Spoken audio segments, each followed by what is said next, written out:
Hey, what makes a person rich? I mean, you hear about the rich and famous and all that, but what makes a person rich? At what point do you go from, hey, I'm just kind of getting by to I'm rich? Hey, we're going to talk about that in just a moment. Before we do that, let me just ask you to hit that subscribe button, hit that like button, give me a comment. I'd love to read those comments and respond to them. But listen, we're just trying to get the word out. Our goal right now, our immediate goal is to get to 250 followers. Help us do that. It doesn't take anything, doesn't cost anything. It takes 1 second to hit the subscribe button, hit the like button, leave me a little comment. So let's talk about being rich. What does it take to be rich? Well, let me ask you another question. What does it take to save $95 million? What? That's right. Well, the answer to that is buy a house that only costs $200 million.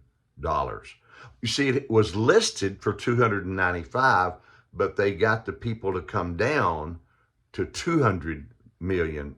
So they saved $95 million. I'm talking about Jay-Z and Beyonce, who just bought the most expensive house ever in California. It is the second most expensive house ever in America. That's a lot of savings, but it's a lot of expense. $200 million. How would you ever pay for a house that costs $200 million? Well, the answer is the husband be a rapper, the wife be a singer, dancer, producer, actress, and that's how you pay for it, I guess. But it's not their only home. They own a much more modest home that just costs $88 million too.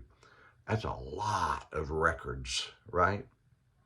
Rich. What is rich? You know, I would consider myself a person of very, very modest means. But if I were to take my little modest means and set it in the middle of a third world country, I would be rich. They would say, you have how many square feet in your house?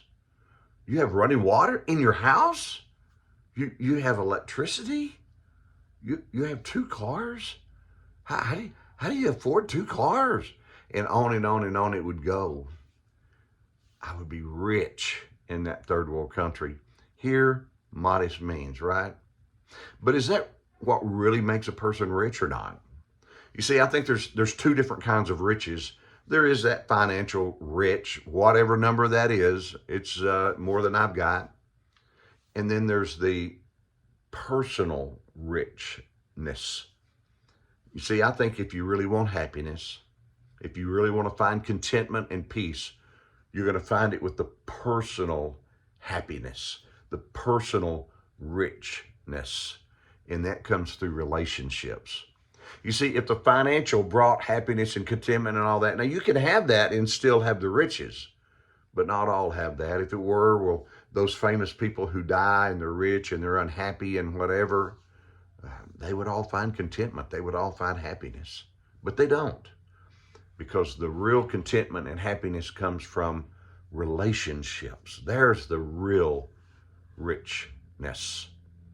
Jesus even said, hey, don't store up for treasures things on this earth, because they're going to rust and they're going to fall apart and they're going to cave in. And that $200 million home, you're going to have to do some repairs on sooner or later, right? Even if it is made all out of concrete, you're going to have to do some repairs on it sooner or later. It's going to wear out.